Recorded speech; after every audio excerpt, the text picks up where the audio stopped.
Greetings to you, my friends, wherever you may be in the world today. Alan Clements here with my special guest series on my podcast, As I See It. Today, the title is a little bit inappropriate. It's As This Gentleman Here Sees It with me. And allow me to take some time with what could be the most intimate, special, compelling, provocative, probably conversation I've had post with the Reverend Bodhi B in Maui in his death store, where I've been in hospice for the last year. And I am now in Vancouver to see my beloved daughter, Sarabella. And I'm honored, deeply honored, to introduce this gentleman whom I've never met before, except on Zoom, where we've had a couple of conversations over the last year. Richard, thank you for taking the time. Mm-hmm. Richard and I have something radically in common and radically not in common. It's a good way to put it. We were put together by a mutual friend. Many people know of Colin Linworth, the longtime owner of perhaps one of the most compelling alternative spiritual bookstores in the world, here just across the street. And the reason we were put together was that I was diagnosed about a year ago to the day with a set of words I'd never even heard of before. A severely enlarged aortic aneurysm with aortic valve complications and an aortic arch complication, among other complications. And Colin put us in touch because Richard had been diagnosed with pretty much, to the fine print, the exact same diagnoses. However, the difference, this gentleman, which he will explain, I hope in intimate detail, the process of coming to terms with OHS, open heart surgery, one of the most demonstrative, dramatic, dangerous surgeries on our planet, which even for Rambo, it would be intimidating. And Richard, a month before my diagnosis, actually decided to undergo the surgery here at Vancouver General Hospital, just a few blocks up the street. And I was compelled to talk with this man.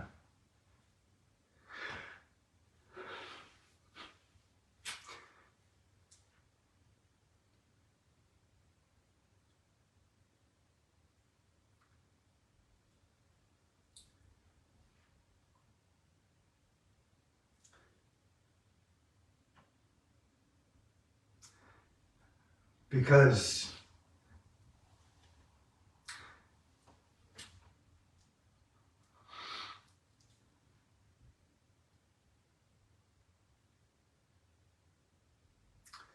doctors, surgeons, nurses, cardiac, the whole range of the mental, physical, medical professionals tell you, you will not live unless you do what this gentleman has done.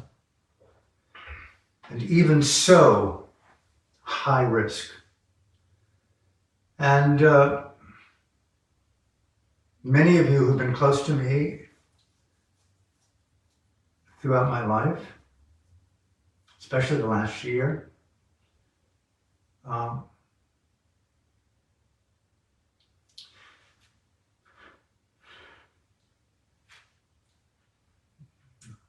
I'm choosing the, the most difficult conversation I've had because I want to learn and face the reality of my own being out of love for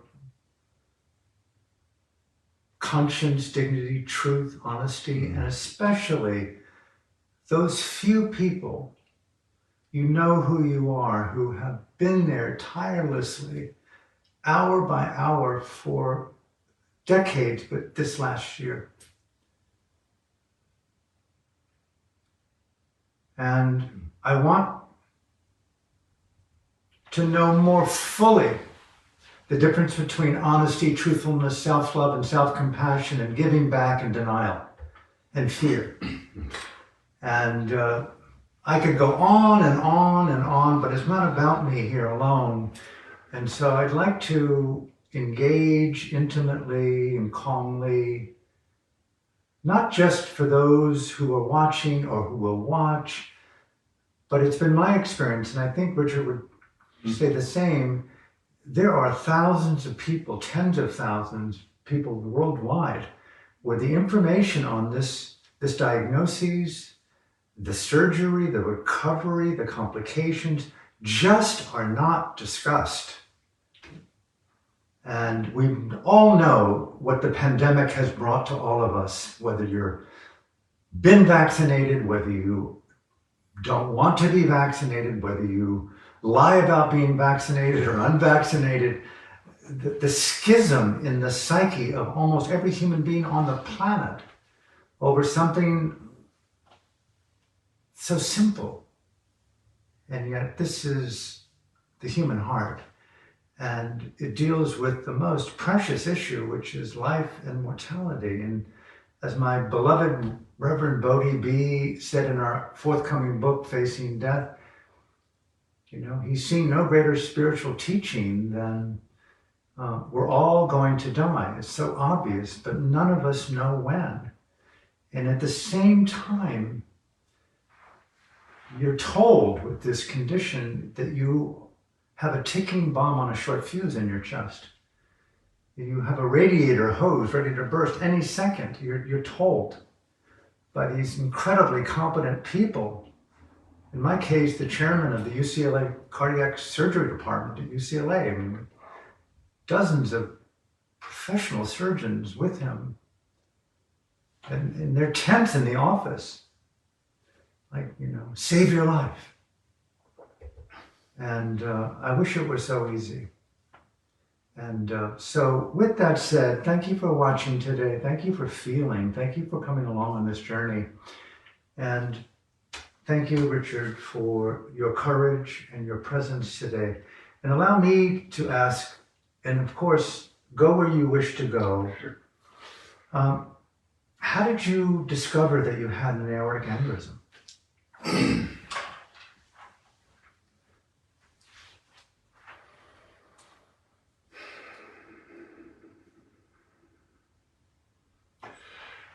Before I answer that question, I just want to say I really respect what you're going through right now.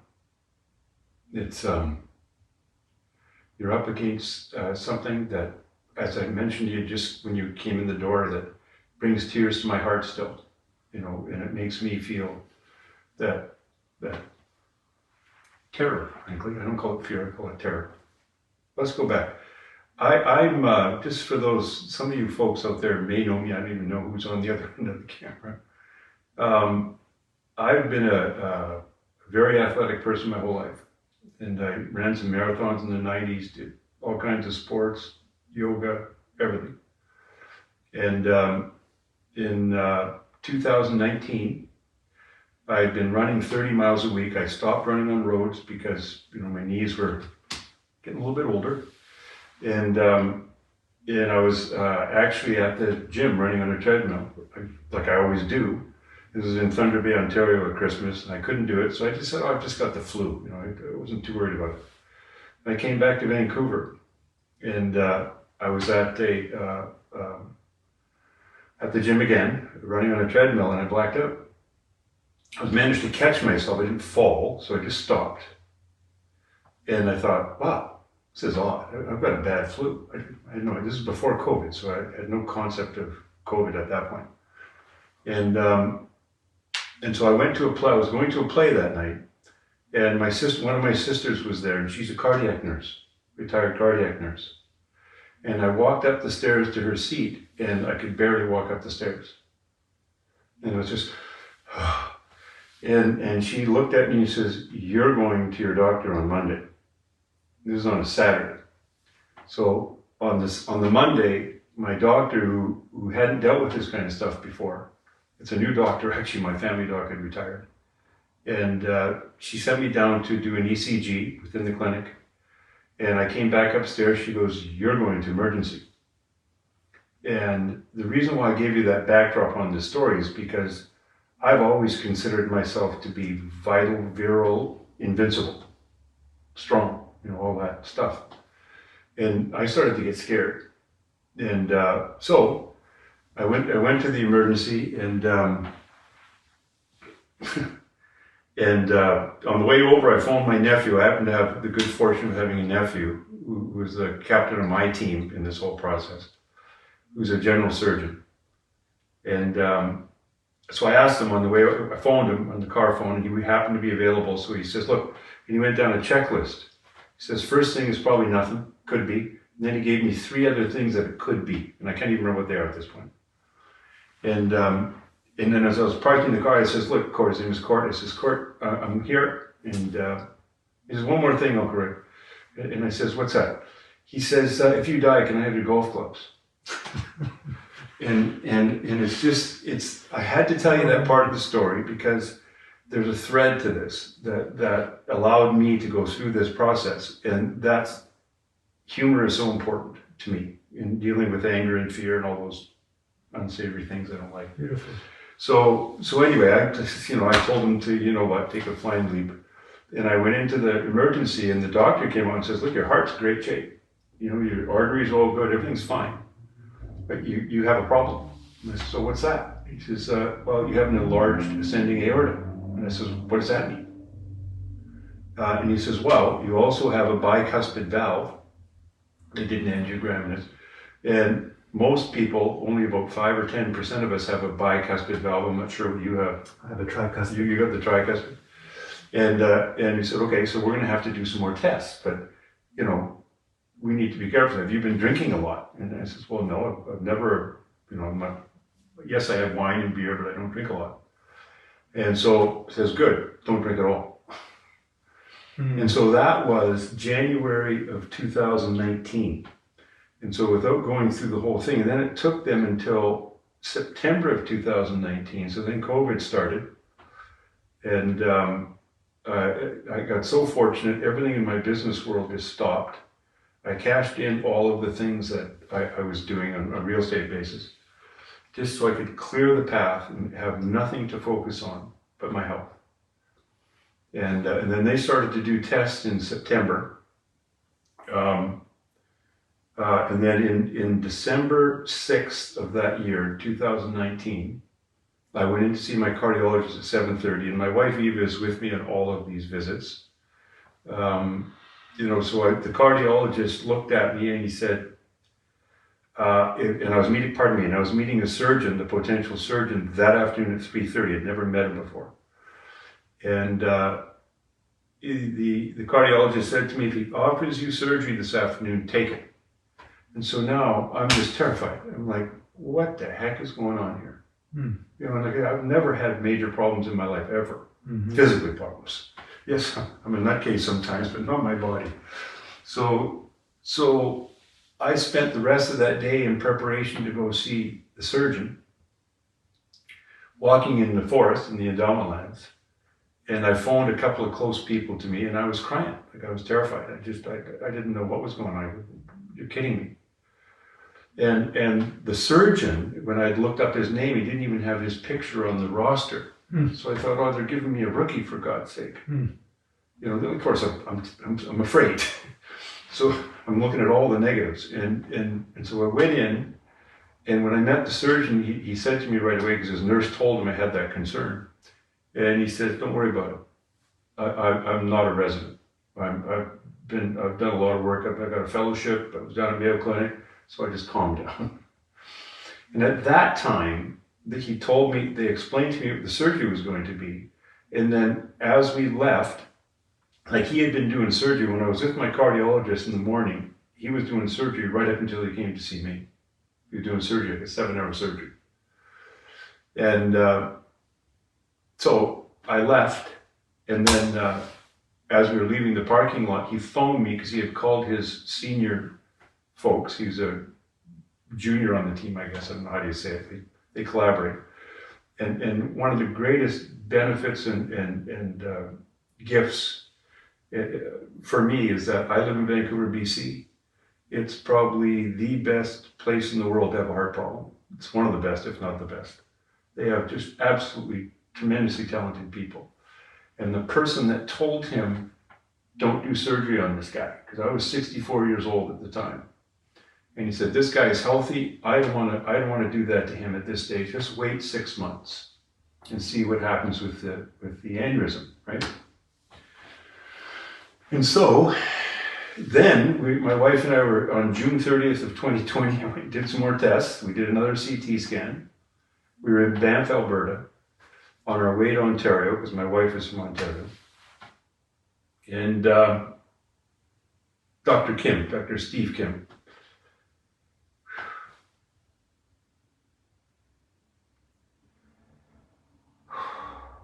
he phoned me. He phoned us. And even I weren't together. She was downstairs somewhere. I can't remember how, but we weren't in the same room. And so I tied her into the phone call. And he said, well, the aneurysm has only gone up a little bit. And I can't remember the measure. Mine was 5'3". I don't know about yours, 53 millimeters. Mine's 5.0 at the very base, and it's dilated the valve, and the arch is also obstructed. Yeah, so that's a whole other. And so I was at 5'3", and it had gone up to 5'3" and a bit, from then to then. And so don't ask me why I said this, I just did it. I said, okay, if we're going towards surgery, let's do it. I made that decision right there. Just jump right in. Let's do it. And so I circled back to, and then even I went for a walk and we just cried. So may I ask, Richard, did you not want to know more of the potential dangers and downsides and process of recovery, or you just said, listen, I don't want to scare myself, I just want to get the surgery, regardless, I'll face it, I have a wife, I have a family, just do it? That's not quite the way it went. I jumped the story because I knew you'd probably ask that question. Yeah, I'm like an investigative journalist who cannot get enough detail about anything. You just keep asking, I'll tell you. Yeah, and so I go into that. Go back to that general surgeon, who's my nephew.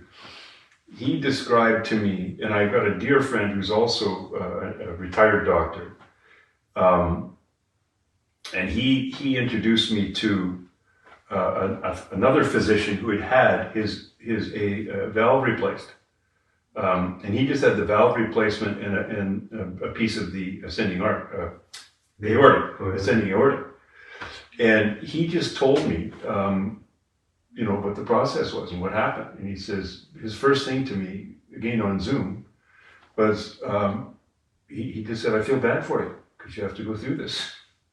And so, but that helped me, get some understanding about, because here's a man drinking a glass of wine, talking to me on Zoom. He made it. So then my nephew, on the other hand, in his training, had seen a few of these surgeries. And he did not pull punches. He let me know what was going to happen, how they were going to do it. And he made it very clear to me that no matter what you think and how good the surgery turns out, you will be compromised when this is over. In some form. He couldn't predict what that would be or what that was. But he went through the whole process of if things go bad, you can be paralyzed in your legs. If the kidneys, something happens with the kidneys during the surgery, and just all of these very, very terrifying things. The reason why I made that decision at that point, and the way I made that decision, is because I know I'm healthy. physically, like the rest of me is good. And it was more from, not from here, but from here. Something just went, okay, let's do it. It's the right thing to do. And that's the only way I can answer the question. And did you, how much, so let me just loop back again. So that was the extent of your research into the possible downsides and dangers, was just what that gentleman told you? And what my nephew told me, and I researched it some too. You did. But for me, Alan, it's I don't believe in researching medical issues on the internet, because the first thing that I started to read, what I focused in on was all the stuff that can go bad. So I zeroed in on paralyzed, won't live, whatever those issues are, and I said, I'm not doing this. And so, like I said, there was another friend of mine who was a doctor, and he was doing research for me. He would phone me with, here's some of the things that could happen, here's how it all fits You had together. a research assistant. Oh yeah. And supervisor, really. well, this guy's a good doctor. So he was doing the hard work for you, the heavy lifting. I'm a blessed man, I can tell you. I can tell you, there's been many nights and days in Maui where I've been blurry-eyed for 48 hours doing that research and going like, holy shit, man, you better go into rebirth consciousness rather than That's right. redemption on a cardiac surgeon's hands and those of nurses. But so how much did your decision, I know this is an intimate question and don't feel pressure to answer it, you know, let me loop it back to me. I'm single, except that I'm intimate with some profound human beings that are trans lover, trans wife, husband, children. I mean, you know that. We're spiritual dimension people. The closeness is over the top. And yet, it's very hard for me to buy into longevity as priority over quality. I don't need to write another book or another film, another meditation retreat. There's no country I want to travel to. I've said goodbye and hello and I love you numerous ways to the few people and to the public. Mm-hmm. And I'm a real esoteric Buddhist. I've gotten in touch with my belief systems on an energetic level. I know I've done a lot of acid like you have. Yeah. And it sounds that way, but I know really. And so I'm in a kind of esoteric, wow, what a gift this is to accelerate my dharma. Yeah. Rather than running the risk of being paralyzed or being on pharmaceutical drugs, which I hate, unless the good ones are there in my hand, which I don't have. And I don't drink, I don't smoke, I don't do marijuana, which I don't have any issue with. But I just don't have that compulsion to become, and tomorrow is not all that compelling, to be in recovery, single, without a home, by choice. I'm not being victim here. Yep. But it's very easy to say get surgery when you have a home and a wife and children and all the money you need. Mm-hmm.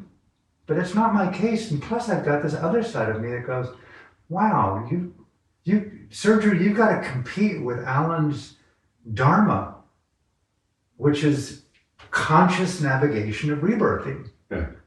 And I know that sounds a little bit airy-fairy. You've just come back from Maui, but it's not. My home is Burma, and Burma represents to me Dhamma, meditation. You and I are yogis. Mm-hmm. Absolutely. And that's first and foremost and second and third and fourth place for me. It's not fifth. Yep. And so surgery is like, I love consciousness, but I don't like diminished cognitive functionings. I don't want to be on sleeping pills. I don't want to be on Ativan. I don't want to be on antibiotics. I don't want. No, help me as a kind of friend. How did you face those issues? Was it your wife that you said, listen, honey, I love you so much, I'm going to do anything to be alive for you? Well, that's definitely part of it. I mean, Eva was a big part of the reasoning, for sure, because the way I looked at it, Alan, is, and it's actually opened up a real good door. I can talk about the healing process and what's happened. Not just physically, but emotionally, spiritually, the whole evolution of my being as a result of doing the surgery. So in making the decision it was Eva and I were back and forth, and I'll go back to that when we made that decision. We went to Thunder Bay, and we were driving, by the way, and then so we detoured up to Prince George, BC, where my nephew was. He's the surgeon. He was working up there at the University Hospital, and he subsequently moved down to southern BC to our hometown of Trail. So I went up to see him, and at one point he kept trying to tell me, "You don't want to do this because my risk I believe it's a difference between you and I, but we'd have to discuss it at more length. I was not in an immediate risk of dissection. Okay, so he was telling me very clearly that the chance of you have it erupting. Okay, dissection is when your thing bursts, the aneurysm. And he says it's a very small chance for you. It's maybe 2-3%. Now, if you wait until it grows, and then you're older, right? You don't know what your health is going to be at that point. This is me now talking, not him. But he was just don't make the decision for the right reason. And so I remember at one point saying to him, I says, Court, whatever I decide, it's my decision. I love you. Thank you. Interesting. You tell me what you got to tell me. I don't want to know. Don't sugarcoat anything. I don't need that. Exactly. I'm right with you on that. And so that's when Eve and I, we'd made that call, and then she was, you'd have to ask Eve the question. I mean, she's, a huge part of this whole thing, obviously. And I think even there was trepidation on her part. So when we actually got to let me layer something else in.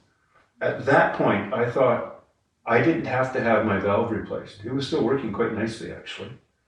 But because of its bicuspid, not tricuspid, I believe it had put the strain on my aorta. So, I forgot where I was going with this. Well, I'm listening to myself listen to you, and then listening to me simultaneously. Yeah, I know. I'm doing the same thing. I'm talking, and I forgot where I was going. I forget all the time. But I want to ask you this. Oh, no, I'll tell you what it was. No, let me finish this one. This is an important one, because I think for a person in your position, you might want to hear this part of it. So then we went to see Dr. Kim in October. We made that call on June 30th of 2020. Yes, 2020. So, and he said, when you get back in August, we'll have a session, boom, boom, we'll get going, we'll have a meeting. That meeting didn't happen until October, right? So now I'm starting to, all those doubts about the medical system, and do they really care, and do I really need the surgery, start to just, amplify. And so we finally did go see him. So Eva was sitting there, and I was sitting in a chair here, and he was right there. And he looked at me and he says, by the way, the surgery is no longer a 6-hour surgery. It's now an 8-hour surgery. What? I literally stood up. I was pale. I said, what are you saying? We also need to replace the arch. And so, and now I'm just like, what have I gotten myself into? So now they were bringing in that senior surgeon who, by all accounts, is the best in the world, if not top 2 in aortic surgery. So I said, I want to meet him first before he gets his hands on me. And so a week later, I met Dr. Janis, Mike Janis. And there's one other person that played a huge role for me too. It was an anesthesiologist friend of mine who's been an anesthesiologist for 35 years. So he was also coaching me. I forgot about Dean. I shouldn't, because he was very important to me. But and he knew Mike Janis, right? So I told him, Mike Janis, and he was coaching me on what would happen after the surgery, how to recover, things to do. So I go see Mike Janis. Again, he was with me, of course. He walked in the little room, and he before he even said hello, he said, tell me about your mother. And I went, what? From a hereditary point of view? Yeah, because I'm the 11th child. I'm her last child. she died before I was 2 years old. She had a brain aneurysm, a berry aneurysm, they call it, right? And so and he hadn't really looked at my historic file, and he said, if I would have known that, we would have done this surgery a year ago. Oh, Jesus. So now I'm like, Thank oh you my very much. God. The risk goes up to the roof I now. think I'm just going to get drunk until I die, and then, whatever. It's just, what are you going to do? I'm kidding about getting drunk. But but then he literally went like this, Alan, and I'm not exaggerating. He went, don't worry, but we'll fix that. Don't worry. That's how they are, aren't they? And I just went, oh, okay. And it calmed me right down. Everything just went, like that tuning fork of energy just went, boom. See, I think I'm living with like PTSD from previous surgeries, from war zones, from too much meditation, excessive LSD use, sex desperation for being a monk. I think I have all these fears. And so I look at these details and I go like, God, yeah, I think I want to escape human life. I've got this esoteric, rebellious, existential rebellion in me that wants to defy the medical industrial complex like the war machine. You know what, let me just loop back around to this. That's interesting. A problem for me is, mine was diagnosed in the middle of the pandemic. Yeah. And again, I don't want to get into a personal thing, and I'm not asking for anyone to agree or disagree other than be true to yourself. But, I wrote a book last year called Extinction X-Rated. I was in Los Angeles for a year where it was mandatory stay at home under gruesome doosum down there. It was like the epicenter of death from COVID. I had COVID in Bali. And I wrote this book, and I really took a deep dive into the psychology of the collective. And I read Robert Kennedy's book in Hawaii on the real Anthony Fauci, and I looked into the mRNA truth, and I met with Dr. Robert Malone in Hawaii and Ryan Cole, by way of saying, it was like, oh my God, totalitarianism, I know it sounds like I did the red pill. Totalitarianism is grasping the human race. Mass hypnosis became a common word. And I'm going like, medical industrial complex, the war machine, forever Biden wars. This is a hoax. They're going to put me on a table, put me on drugs permanently. And the people who are trying to demand that I get the goddamn vaccine, which I had nothing to do with at that time, want to tell me they're going to save my life. Meanwhile, they're lying about VARs and adverse effects. Bear with me. They're firing doctors who have the conscience and the courage to speak the truth. And you want to tell me, you're telling me the truth about saving my life? Big fuck you, with a big smile on my face, because I'm a fraud. Yeah. And I'm going like, I don't think so. I don't think I trust this. You better do some deeper research. So I went to Hawaii after 3 surgeries that I abandoned in LA, simply to get the pharmaceutical drugs to take my life on my terms if I so chose to do it. And now it's a year later, and my daughter reached out and said, Dad, I want to go to school in Bali. I got like, reason to live. On the human plane. On the human plane. On the human plane. I said, and she matters to me, not just that she matters. Bringing her to Bali, being in that environment is like way cool for me. Yeah. And so I said, okay, Alan, be professional. Go to LA, see Dr. Sheeman, who's an amazing cardiac surgeon. So I hear and read, I don't know firsthand, and get an assessment. And he just read me the Riot Act. He said, Alan, do you realize you're going to just grab your chest mid-sentence and just fall to the ground? He says, your chances of living this year are 50-50. Any second you're going to die. I'm not trying to scare you. I'm just trying to help you understand that you are the most active human I've ever met in denial. He said that to me. I said, and you're not the first to say that. Ask any woman who's ever been with me. Yeah. And so I came up here just a week ago to meet with my daughter and see. And you are the first person outside of my daughter who I wanted to, let me just dive into this. It's a fascinating concept, perspective. Take your time.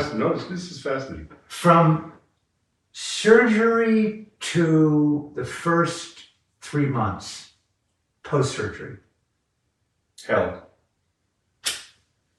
Nope, not true. Take that back. Sorry. 1 month. Hell. I started right. My surgery was on March 18th. You know, and I didn't show you, but you can look at it after we finish our interview. There's some stones up on the table up there, and we had a healing circle. Good friends, Eva, you know, and it was virtual, of course, because COVID at that time. And so they held a healing circle, and they all put a word in about who I am to them. And the first thing, I went into that circle, we went, well, I'm long-winded answer, but I'll get to your point. Is that when we went up to the hospital, even I walked around the hospital, we had to be in there at 7 a.m. And I'm terrified. I mean, this could be it. You know, it said goodbye, Eva. I love you. Yeah. Who knows? They say I'm going to live, but I don't know. This could be it. Made sure our wills were done, our house is in order, boom, all that stuff. So then the surgical team comes out and meets me in the prep room, and I thought, these are really nice people. They were. And then I remember saying goodbye to Eva, and she was walking this way, and I don't remember anything after that. I remember waking up. My surgery ended up being 12 hours, not 8. I was out for 14 hours. They literally took me to the edge of death. And I can talk to some of that experience, maybe not on a cognitive level, but from an experiential level. And then I woke up, and there's somebody sitting at the bottom of my bed, the bed I was in, and I was in the ICU for the heart surgery guys. And it was wonderful. Like I'm here. And then and I think that was 3 o'clock in the morning. And trust me, I'm so drugged. It could have been 2056 for all I know. I just had no idea. But it was 3 o'clock in the morning, so I was told. So they allowed my wife to come and see me in small world. My nephew came down from Prince George to be with my wife during that day because he knew she would need help. So after 8 hours, she was, getting a little bit nervous. After 10, she was pretty freaked out. Then after 12, it's like, what's going on? Is he dead? And I don't know this, of course, right? So in comes my nephew into the ICU because the surgeon, he knows the surgeon. They know each other. Right. So they let him in. So he came into me and he puts his face right here, and I'm still like groggy. He says, Uncle Rick, he says, I think I'm going to start believing in this yoga, meditation, qigong thing. You did fantastic. Wow. Your kidneys, because he grabbed the file, right? And one of the nurses said to him, sir, you can't look at that. And he said, just give me a minute. Because he knew exactly, he's a surgeon. Right. He looked at me. He was reassuring you that you made it so through. He said, you did a great job. And then again, one more time, and it pisses me off. I don't get the golf clubs. So out he goes. So then the first thing I said to Eva, though, and this is where there's a lot of, no, this is where it's one of the most, one of the things I contemplate and ponder a lot. The first thing I said to Eva when she got to me, she says, Eva, I know I'm loved. Mm. And I feel like my experience was when I was a little boy and my mom died and we were fostered and it was pretty rough. I learned how to do sports, fight, and stick up for yourself. Right? And then at home I'd be crying. Out on the street, I was the guy that nobody messed with. That kind of thing, right? Right.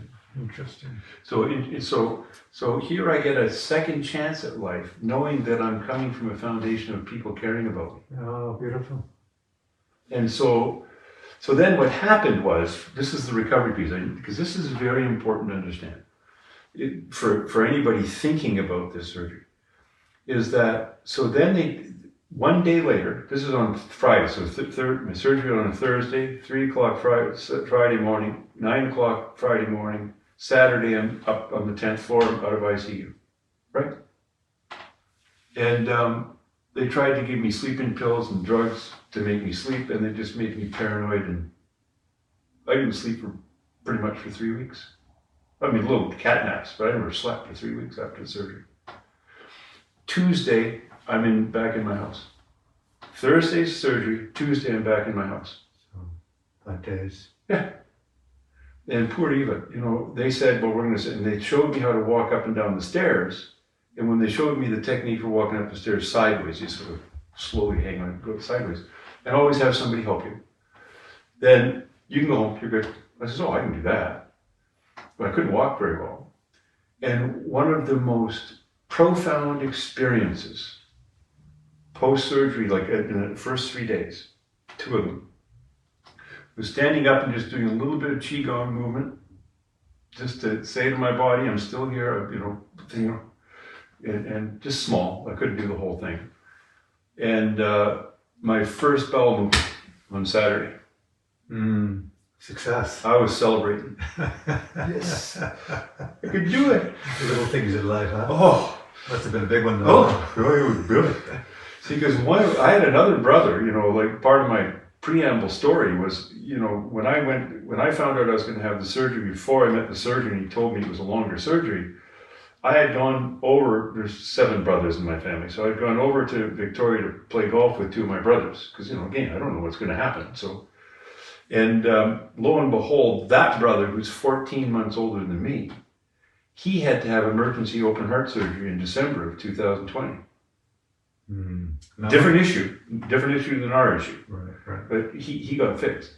So to encapsulate the differences between his situation and mine, his surgery wasn't as complicated and risky, but his life was more at risk. Well, what I want to know from you, if I can, this is from my own personal edification. Yeah.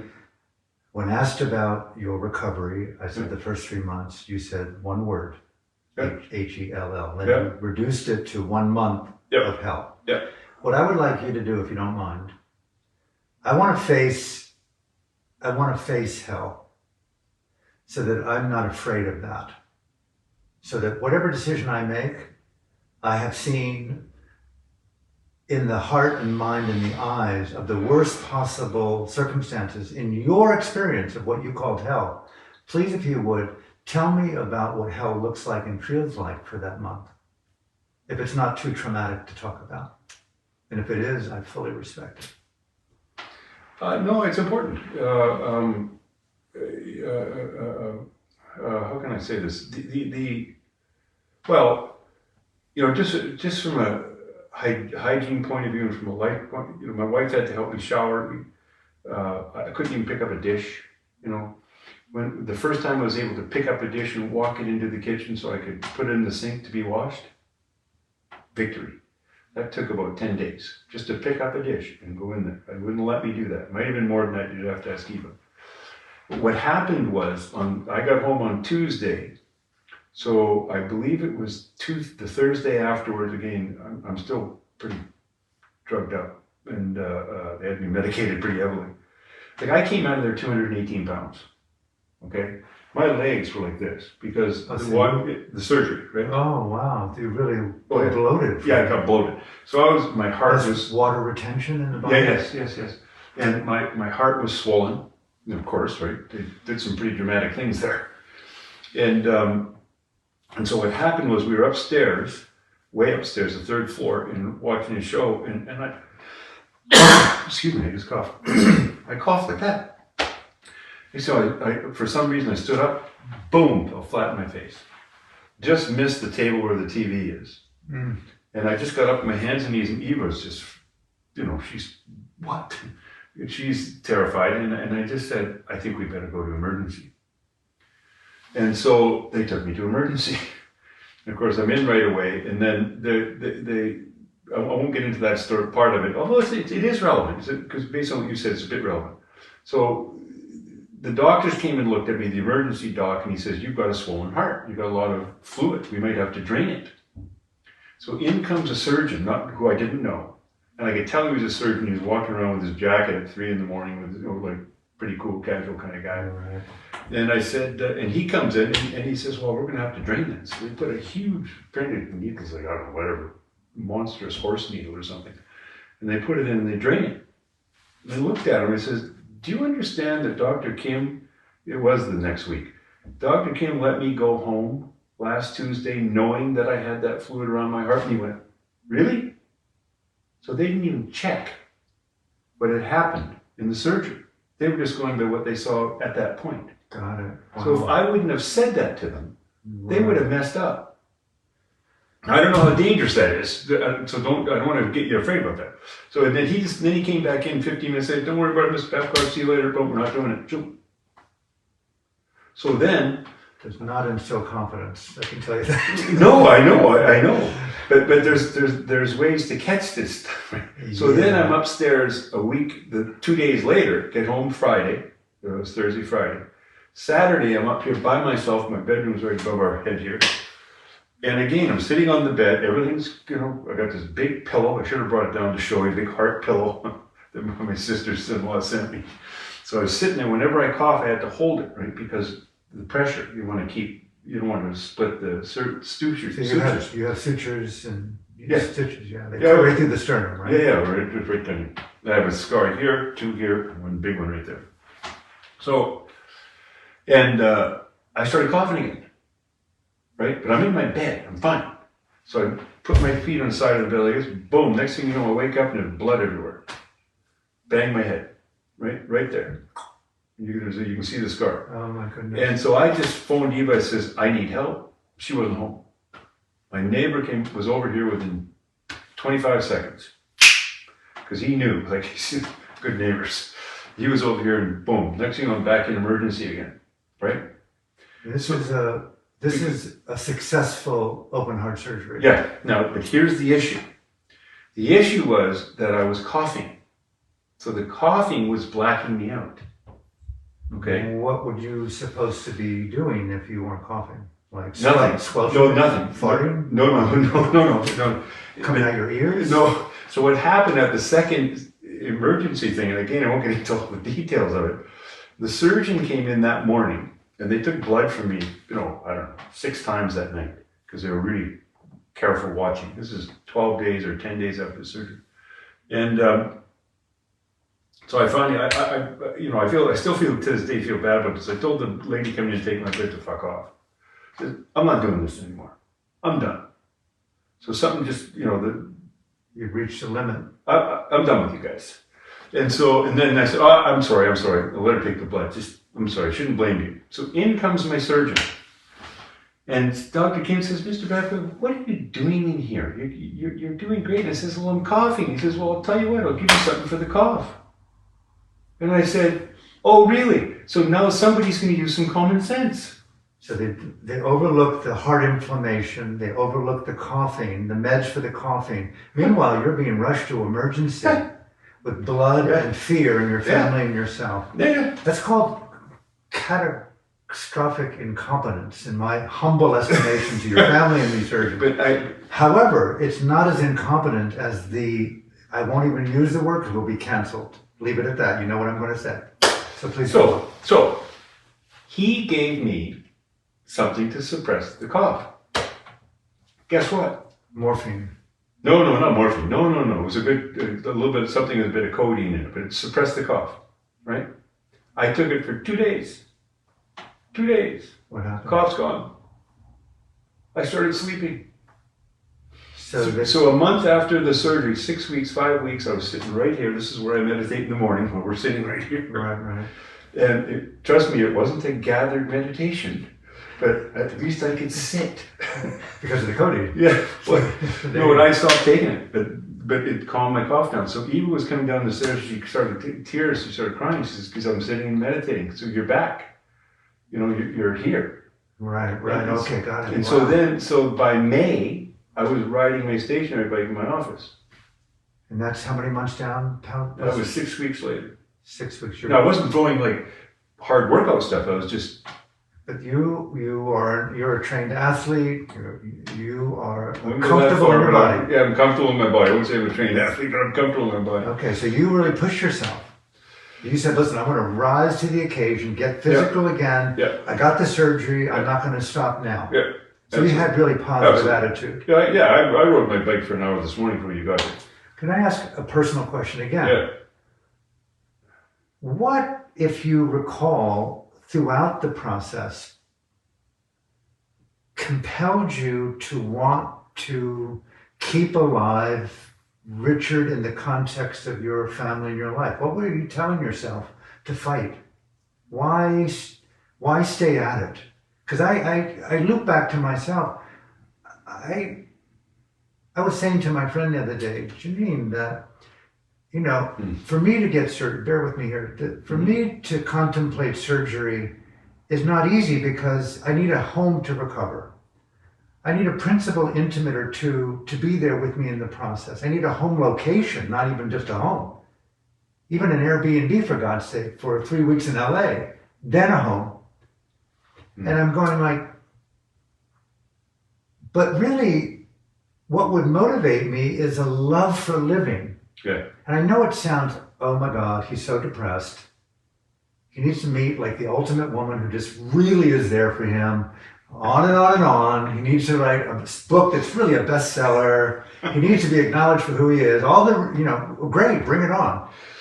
But it's that, where is my love of living so I can work back to go, surgery is worth the risk to keep on living in passionate ways here on earth. Yeah. And my friend, my beloved friend, Janine Davies, has helped me understand, Alan, these are your values. These are the values that you bring. Your work with Burma. No one's speaking up right now. Very few people are speaking up for the beloved people of your country. You know, you've got gifts to see the texture for the children. You wrote a children's book. You've got a book with Reverend Bodhi Beebe. You know, you can this is the peak of your life. She's not animated like me. She's more respectful to my own process. Yeah. But for me, I'm sharing my inner dialogue. If I had a psychiatrist or, you know, an entheogenic psychologist there, or with you and me right now, this could be my moment. Why stay alive? What gave you that raison d'etre to keep on keeping on? I like the idea of being on a bike. I like the idea that you were sitting here and your wife looked at you and said, Richard's back. Yeah. But is it my need to have this dialogue with myself and my few friends? What gives me that? You know, it's a fascinating question, and there's a multi-layered answer. The simple answer is to let the awareness just drop into that place. Beautiful. And what does it tell you? Now, forget the book, forget all that, what you just said. Right. What does it tell me? Blank the sheet, so to speak. Okay, I'll tell you why I say that. No, okay? please take your So I want time. to elaborate a little bit. I'm here for because love of this. What I am learning more about this whole life of mine now is the actions are a bit different, what I'm doing. But more importantly, internally, I can just feel a more malleable, softer maternal energy. Beautiful. You know, and I'm still a tough nut to handle, you know, at times. For me, let alone somebody else. I know this. You know, and you know, and so I'm learning this other side of, because I've always been aware of the fact that, and this is a fact. So I'll tell you this way. So on March 17th, the people that did the healing circle while I was in surgery came here so I could have a gratitude circle for them. Oh, beautiful. Right? Beautiful. Only 2, 3 people that couldn't make it, you know, whatever. Because that was the 1 year, because the surgery was on the 18th, so it was the evening of the 17th. Wow. And Eve and I are very much about ritual. And we had our Qigong teacher, who's now living in Victoria, he gave me a personal Qigong teaching the day of my surgery last year, or the day before, pardon me. And then, excuse me, because I went in. So, and then we had him do a session for me on the 18th, right? Again, just more because we wanted to wrap the whole experience into a ritual. Like we wanted to put it into a container of this is what's happened, and we're acknowledging it and honoring it. And as I said to you when you walked in the door, tears come. I said to my doctor oh, by the way, I'm not on medication anymore either, by the way. No meds. No meds. Just blood thinners because of AFib. And I am totally in sinus rhythm too, by the way. Everything's good. They want to keep me on the blood thinner for a year. Okay, from December, because I came off medications in November 8th. And that was how many months after surgery? 5. 5 months of pretty heavy meds. Well, I was doing the metropolol, right? And that had a strong cognitive effect. Yeah. Sleep and tired, slow you down, and So, and what is the function of that pharmaceutical? it keeps the heart from going too fast. God. Keeps it contained. Right? It keeps the blood pressure down. More importantly, so blood pressure. So your cardiac doctors look at you and say, Richard, you are healthy. Yep. So I'll tell you what he said. So when I went to see Dr. Kim, as the 6-month follow-up, I guess that was December, I think. No, that was November, and I had the ablation in December. That's how it worked. And then so I haven't been on med since December 8th. That's what it was. And he looked at me and says, well, you're doing great. You will never die from that heart problem, I'll tell you that. Oh, wow. Interesting. You're going to die, but not from that. Not from that. Right? And so I just said to him, I says, well, Dr. Kim, I says, and this, if I had to do it again, I don't know if I could. Why do you say that? Well, because you know so much. Well, no, it's more about the fear and the uncertainty of the whole thing. Like I jumped off a very high tower. You did. And I came up and the water held me. So I'm here. And I'm doing great. And I'm doing fantastic. But to go to your point about, writing another book and all those things, it's about there's another quality, depth. Qigong has become such a integral part of my life. My meditation is just, I just love it, right? Because that breath just came back again. Oh, I'm not finished yet. And so I don't want to make the decision about when I'm finished. I'm letting this tell me, like that knowing place, Mm-hmm. I don't know if you know the term ZG. Do you know that term? ZG. ZG. VG. ZG. Z. Well, no, I don't know that. You American or Canadian? American. So it's Something. Z. ZG. ZG. Still don't know that. But confidence. Competence. But it's not confidence just like, oh boy, I know I can beat this guy in a game of basketball. It's a knowing place in your body. Yeah, that's like sada in Pali. Yes, it is. Deep Same thing. confidence. Same thing. That's it. Yeah. Sada. ZG Sada. This is a Tibetan word for it. Oh, it is. Yeah. Oh, interesting. So my point being is what is that place? When you rest in that place, what does it say to you? And so all of those things that I think, the mirror of some of yours, I didn't write books or anything, but my life, things that I do, they became less relevant than the life itself, the life force itself. Mm-hmm. And so what is in store for me? What is here for me to manifest? What wants to have come forward within my life? And so I'm learning to listen to that. I mean, I've been decent at it. If the top score is 10, I've been a 3 or a 4 in my life. I'm okay. Mm-hmm. But I want to really be able to learn how to be present with what's happening right now. Mm-hmm. Yeah, you are the equanimity of now. You beautifully said. You're echoing the cellular intelligence of how I've been living. Yeah. I say this with honesty, Yeah. pure honesty. I don't know that anyone doubted that this diagnosis has been the greatest gift that I've ever known outside of ordaining as a monk. Puts it right up against it. Yeah, the tragedy, the majestical sacred tragedy is those people that love you. Yeah. It's so challenging for them, and I'm so honored to have these few people, sacred people. But for me, it's like after the initial shock, which is of course expected, I went into hyper sacred retreat on Maui.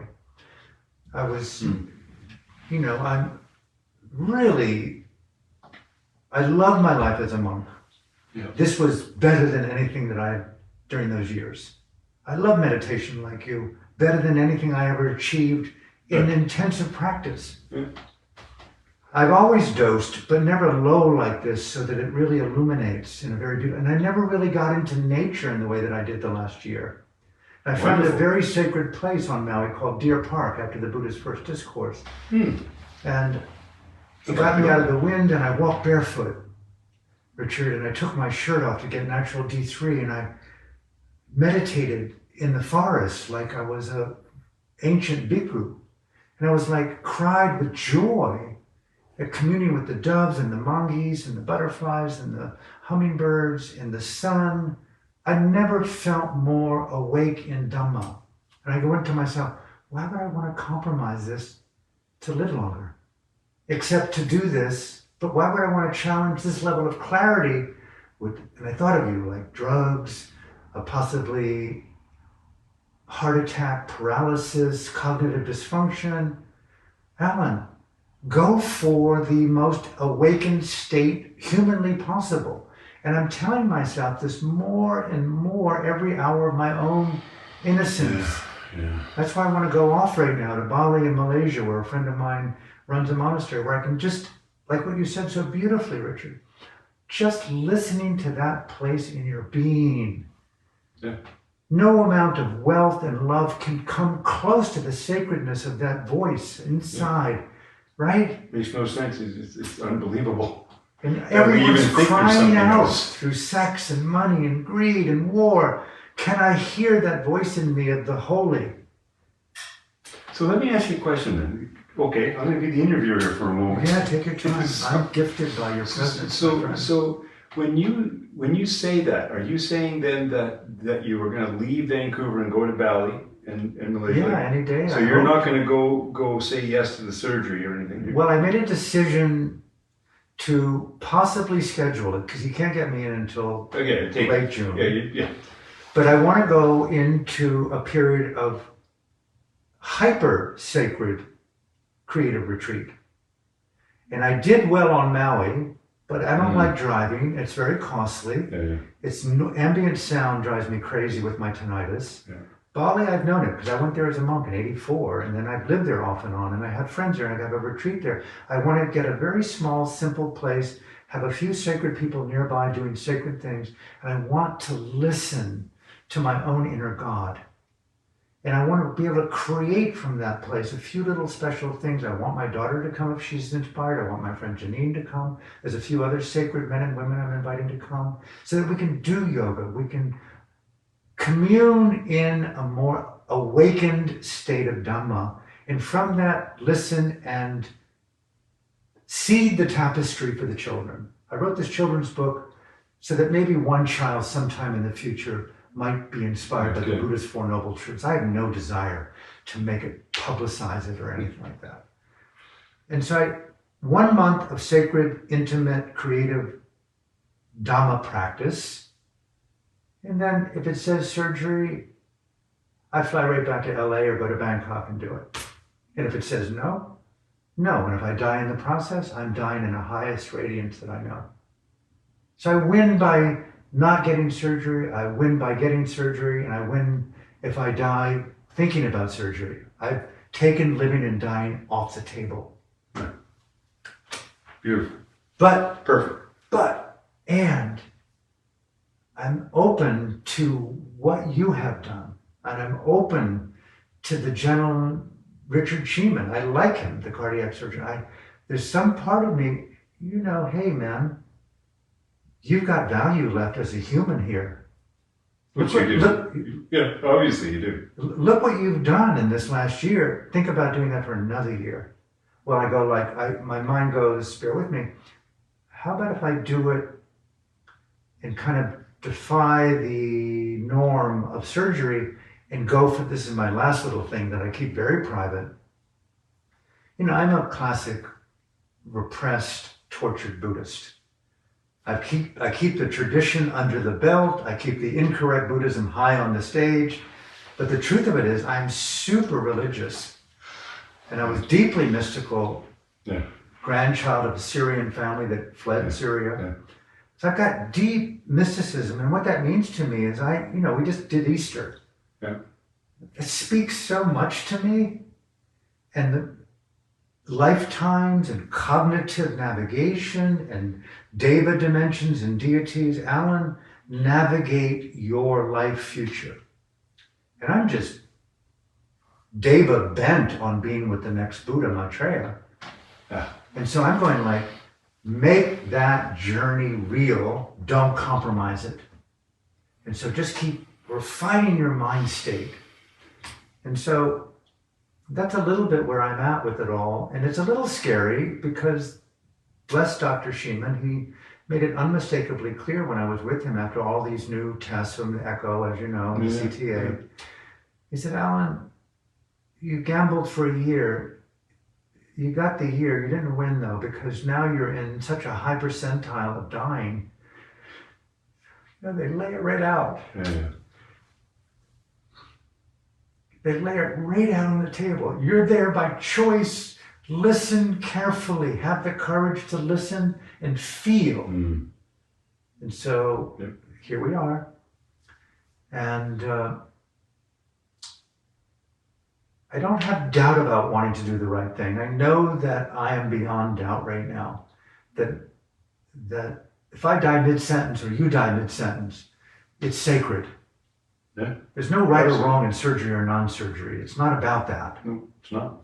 But I want to do really, really, really right by my daughter, who I adore, by Janine, who I adore, by Catherine and Catherine's, who I adore, Mitch, who I adore, Ingrid, I adore, and I go, Summer, who I adore, and the list goes on and on. These are a lot of stars in your constellation, Alan.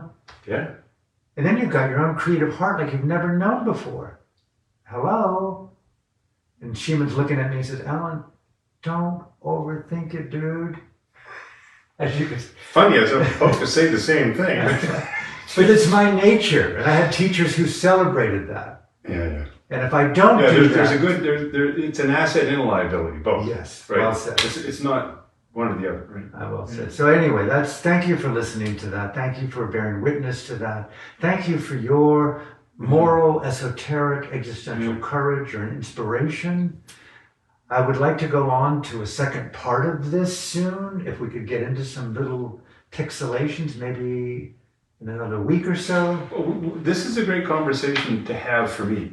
You know, I'm getting a huge value out of this because you're an icon in my book. You're a hero. Yeah, right. You look at you. You're a yogi that you did it.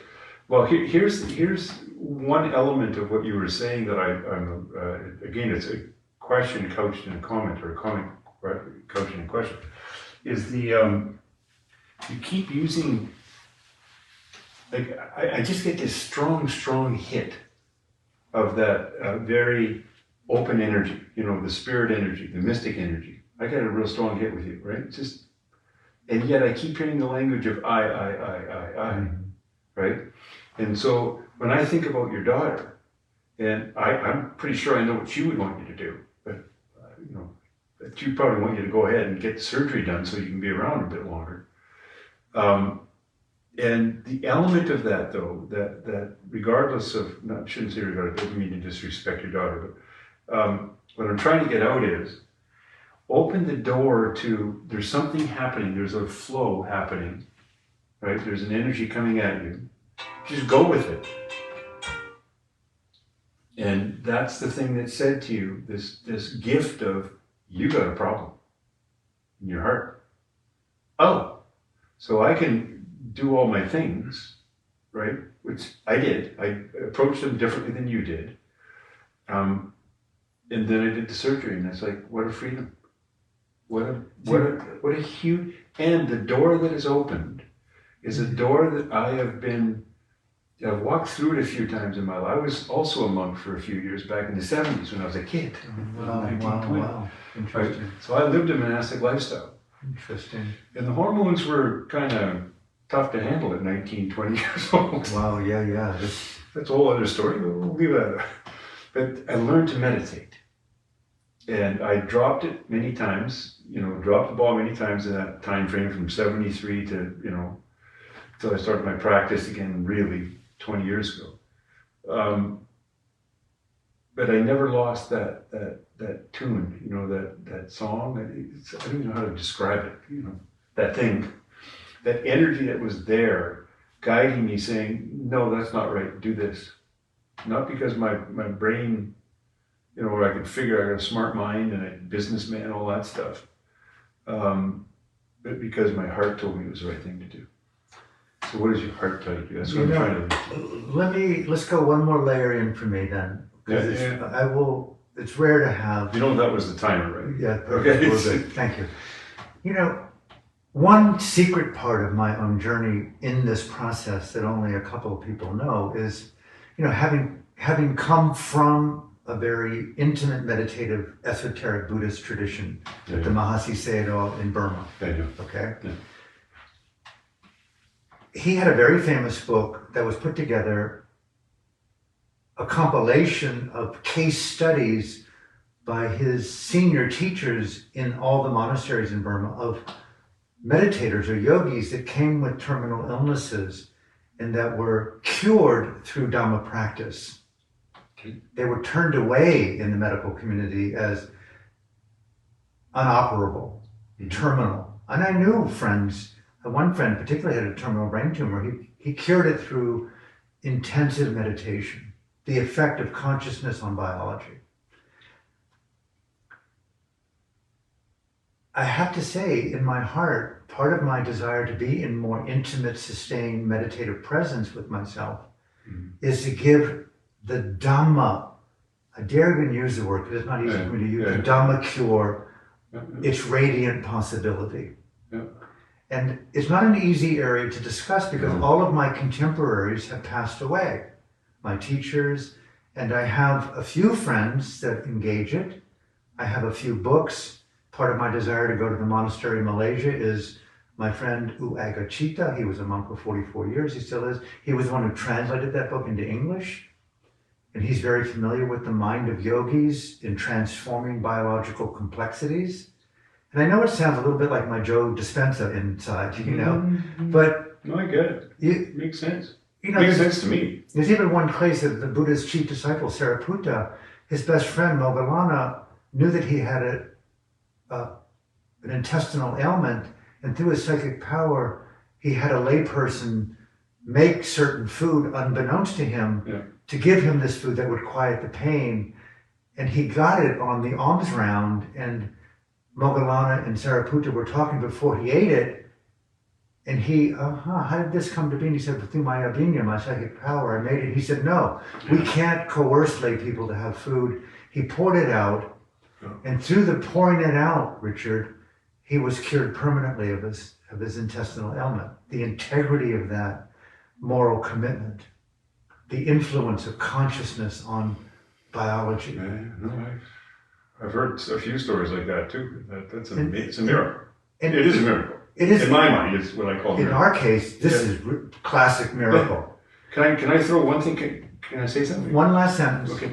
Is I feel that it's been my raison d'etre, and I feel that I'm possibly diminishing the hope of other people by not pursuing the road of non-surgery.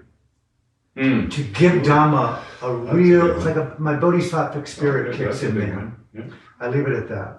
It's a thought that I have. I'm not sure how deep it goes, but it's a thought that I have. Well, the reason why, I'd like to have another conversation because we could go on for a while. Because I'm learning immensely myself. Again, just going deeper for me and fleshing out a few things. You know, one story, real quick, a little anecdote that I heard when I was living in the ashram, as a matter of fact, 50 years ago. Almost 50 years ago. I must be getting old. So the sadhu was at this bridge, and they were a toll bridge, pull the rope over, and when you pull a boat across, or a raft is what I'm looking for, raft across the river. And the perfect master at the time came and got on the raft and was going across. And the sadhu was sort of giving him you're supposed to be the perfect master. I can walk across that water, no problem. And he says, so good for you. So he did, walk across water. So the perfect master looked at him, and so he started to criticize him about being the perfect master. And the perfect master looked at him and says, well, look, you just spent how many years in a cave learning how to do that, and I just gave him 3 coins, and I'm across the river. I'm with a bad metaphor for surgery, but you get the point. I'm going to leave that as like a biblical sermon on the mount. That's right. And thank you, my friend, for the opportunity Thank to be both in your home and your presence, and your courage to be honest and vulnerable, and this rare brotherhood that I share with you Absolutely. in the holiness of this context called life. Thank you, thank you, thank you. Thank you.